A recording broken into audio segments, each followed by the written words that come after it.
Effectivement, c'est jusqu'au 15 février cette opération Kid Campus. C'est la 6e édition. C'est l'initiative de la semaine sur Grand Lille TV, initiative scientifique. Et pour en parler, notre invité, j'ai nommé Mathieu Sidreau. Bonsoir et bienvenue sur ce plateau. Vous Bonsoir êtes Adil. directeur du développement de l'Institut Pasteur de Lille et donc à l'initiative de ce Kid Campus. Quel est, je dirais, l'objectif précis? On imagine bien que le but est d'attirer les enfants vers ces vocations scientifiques. Pourquoi? Elles sont de plus en plus rares, ces vocations? Oui et non.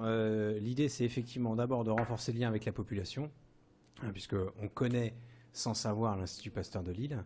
Et nos chercheurs travaillent sur le cancer, la maladie d'Alzheimer, les maladies cardiovasculaires, le diabète, les infections. Et ils ont eu l'idée, c'est à leur initiative, de transmettre leur passion et leur savoir aux enfants. Et donc effectivement, on espère préparer la relève. Alors cette semaine, nous en tout cas quand on s'est déplacé à l'Institut Pasteur, le thème pour ces enfants de CM2 c'était le paludisme. Quels sont les autres thèmes abordés avec ces enfants? Alors il y a de nombreux thèmes. En fait, on couvre la totalité des thématiques sur lesquelles nos équipes de recherche travaillent. Et il y a un tiers des équipes qui sont impliquées dans ce programme. Alors ça va depuis l'ADN jusqu'à la transformation vers le médicament, en passant par les cellules, les muqueuses, la nutrition, la vaccination, les virus, etc., etc. Donc on a vraiment la totalité de la palette. Alors ça se déroule en plusieurs étapes. Vous avez un avant atelier, on va dire, avec un dossier pédagogique pour les enseignants, un après avec un site internet pour pouvoir approfondir ses connaissances. Et le déroulé, c'est effectivement 20 minutes, une demi-heure de visite du musée de l'Institut Pasteur de Lille, et ensuite des TP autour de l'hygiène des microbes, des thématiques de laboratoire, et ça se termine par un échange avec les chercheurs. Aujourd'hui, le thème, c'était, vous me disiez... Alors aujourd'hui, c'était l'ADN de la banane. Oui, pour une classe de 35 élèves. En 6 ans, on a accueilli entre 1800 et 2000 élèves.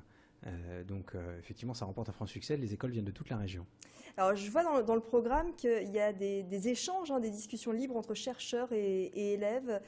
Qu'est-ce qui attire le plus les élèves? Quelles sont les questions qu'ils vous posent en général? Qu'est-ce qui fait briller leurs yeux, je dirais? Alors ce qui fait briller leurs yeux, c'est clairement l'expérience et le TP, c'est de pouvoir manipuler, de regarder dans un microscope.